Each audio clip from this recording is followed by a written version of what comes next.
जाहीर झाली. 13 मेला या लोकसभेच्या निवडणुकीचं मतदान होणार आहे आणि हे सगळं मतदान होत असताना आपल्याला सगळ्यांना विचार करायचा की आपण हे मतदान कशाला करतोय. लोकसभेची निवडणूक आपल्या पुढच्या 5 वर्षाचं भवितव्य ठरवणारी निवडणूक असणार आहे. आपल्या पुढच्या पिढीचं भवितव्य ठरवणारी निवडणूक असणार आहे.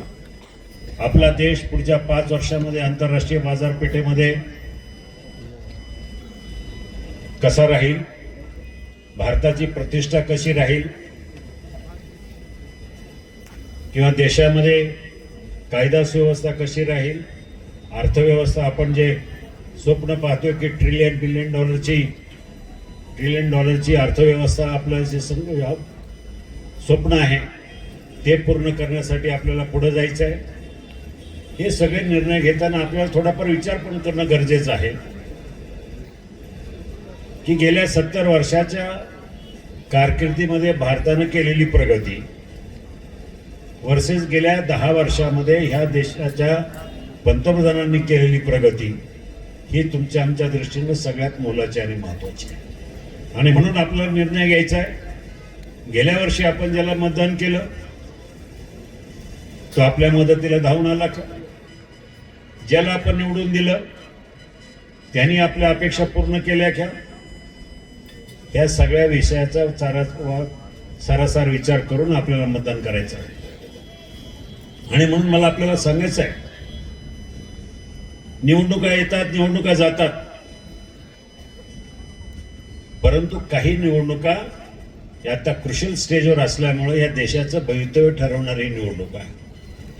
आपण सगळ्यांनी पाहिलं की गेल्या 10 वर्षामध्ये मोदीजींनी घेतलेले निर्णय धाडसी निर्णय आणि त्याहीपेक्षा आपली देशाची प्रतिष्ठा, देशाच्या बाहेर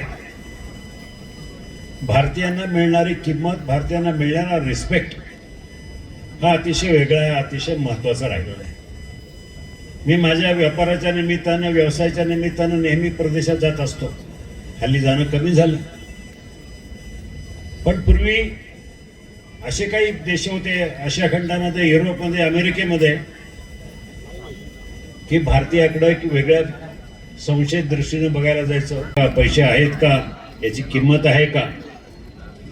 पण आज ते जग नरेंद्र मोदीजींच्या नेतृत्वामुळे संपूर्ण देशवासियांना एक वेगळ्या पद्धतीची भारताच्या बाहेर एक प्रतिष्ठा मिळवून देण्याचं काम गेल्या 10 वर्षामध्ये झालं. दुसऱ्या बाजूला आम्ही राज्याचा विचार करू. जरी माझा पराभव झाला, राजकीय समीकरणं जरी बदलली, मी 15 वर्ष ह्या विभागाचा खासदार म्हणून काम केलं.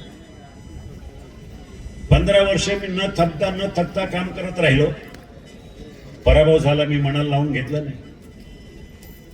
ज्या दिवशी पराभव झाला त्या दिवशी विजयी उमेदवाराचं अभिनंदन केलं आणि दुसऱ्या दिवसापासून कामाला लागलो. मी पराभव तरी काय म्हणेल?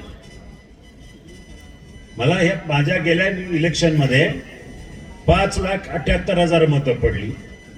विजयी उमेदवाराला 6,30,000 मतं पडली. आता मला सांगा, 5,78,000 ही मतं ह्या लोकांनी माझ्यावर विश्वास दाखवला, मला मतदान केलं, माझ्याकडनं अपेक्षा व्यक्त केल्या की निवडून आल्यावर शिवाजी आढळराव आपल्यासाठी काहीतरी करेल. दुर्दैवानं पराभव झाला. मी त्या लोकांना वाऱ्यावर सोडू शकत नाही. ज्या जनतेनं 15 वर्ष माझ्यावर प्रेम केलं, मला निवडून दिलं 3 निवडणुकांमध्ये, त्यांना मी सहज वाऱ्यावर सोडू शकत नाही. आणि म्हणून मी ठरवलं, काही झालं तर ह्या लोकांच्या सेवेमध्ये राहायचं.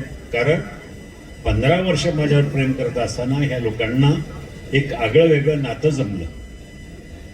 ठीक आहे, वोटर आणि एक लोकप्रतिनिधी एवढं नातं नाही, तर एक कौटुंबिक नातं जनतेशी जुळलं जातं. आणि तेच 15 वर्षाच्या कारकिर्दीनंतर मला वाटलं की लोकांची सेवा करायची. मतदारसंघ खूप मोठा आहे, म्हणजे राईट फ्रॉम कात्रज ते अहमदनगर जवळजवळ 5,400 स्क्वेअर किलोमीटर एवढा मतदारसंघाची व्याप्ती आहे. ह्यूज मतदारसंघ, 25 लाख मतं आहेत. 650 गावं आहेत, 2 महानगरपालिका आहेत, 6 नगर परिषद आहेत.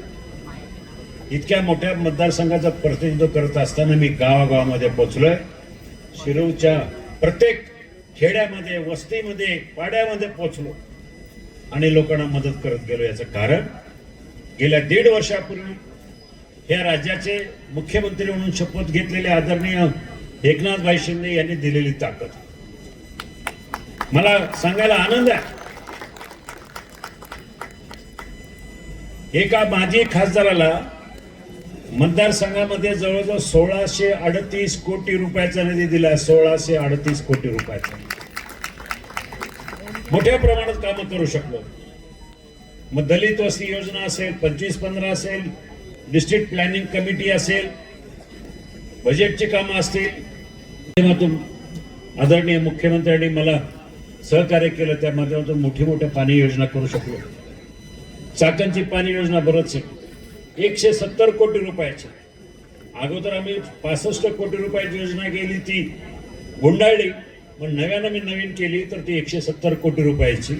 शिरूर शहरासाठी 75 कोटी रुपयाची, जुन्नरसाठी 26 कोटी रुपयाची या पाण्याच्या योजना मी गेल्या 6 महिन्यामध्ये मंजुरी केल्या आणि त्याचं काम चालू झालं, टेंडर झालं, काम पण चालू झालं.